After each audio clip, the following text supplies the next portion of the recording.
Hi, welcome to this short video regarding decision table. So if you're new to software testing or you'd like to know a bit more about this testing technique, then this video is right for you. If you're new to my channel, please feel free to like and subscribe and also share this video. Would like for you to join the community and join my list of subscribers. That would be greatly appreciated. So straight to the video. So this is a technique known as decision table. So it's one of the software testing techniques that is used to derive test cases for a specific function or changes that has been made to a software. So basically, it's a form of technique that a tester would use to generate tests or to test specific conditions, either for a requirement or a business rule. Okay, so on your left hand side is an example of a flow diagram. So this is a very simple flow diagram, and it's for a account that has been opened for a specific business area of business. So this is the flow diagram, and this is how it works. So you can see the first action is when the account has been opened, which is the first square box there, and then you have the condition there. So if the account's deposit is over 5,000, uh, then if there's a yes, then it's going to generate a high interest rate. If it's a no, then the account will generate a low interest rate. So this is a typical flow diagram for an account opening process for specific specific logic for a program that needs to be tested. So this would help you to test the different scenarios that applies in this instance. And on the right hand side is a decision table. So as you can see, we have the colon ID, the deposit amount, which is what would be test scenarios that we would check. So for specific amount, we want to find out whether it would result to a high interest rate or low interest rate. So you have the ID colon, deposit colon, high interest rate colon, and low interest rate colon.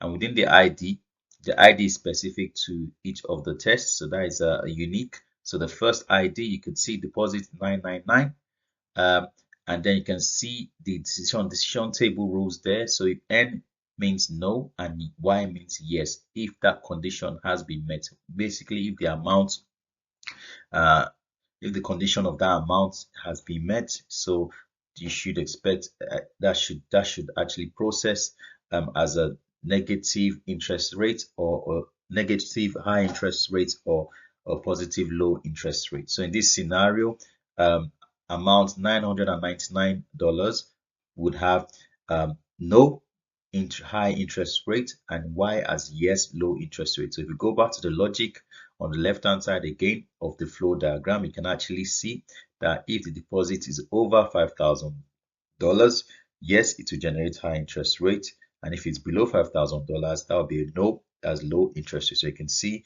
in this instance it's a yes to low interest rate. So if we go to ID, test ID 2, you can see the deposit amount is 16,425. So would that generate a high interest rate or low interest rate? So if you go back to the flow diagram again, as you can see, as deposit is over $5,000, so that generates a high interest rate. So you can see the decision itself is on the right hand side of that table, that has a Y as yes or N as no. So basically, as you are actually identifying all these different tests or listening to the different tests, you have the different outcome of the decision next to each condition that you're testing. So this is a good example of what a decision table is.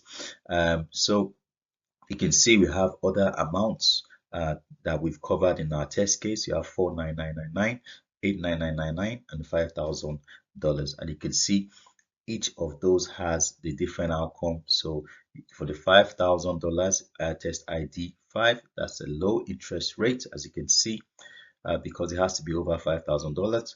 And for the 8,999, that's a yes to high interest rate.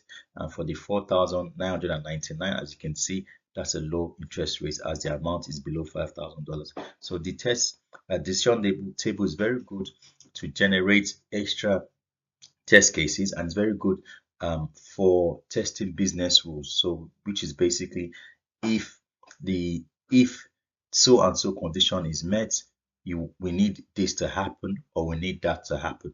So in this instance, they're actually testing the control flow of a particular module or particular program in this instance. And a destination table is a very good way to ensure that you've covered all those scenarios in your test, and also helps you generate more tests as you carry on.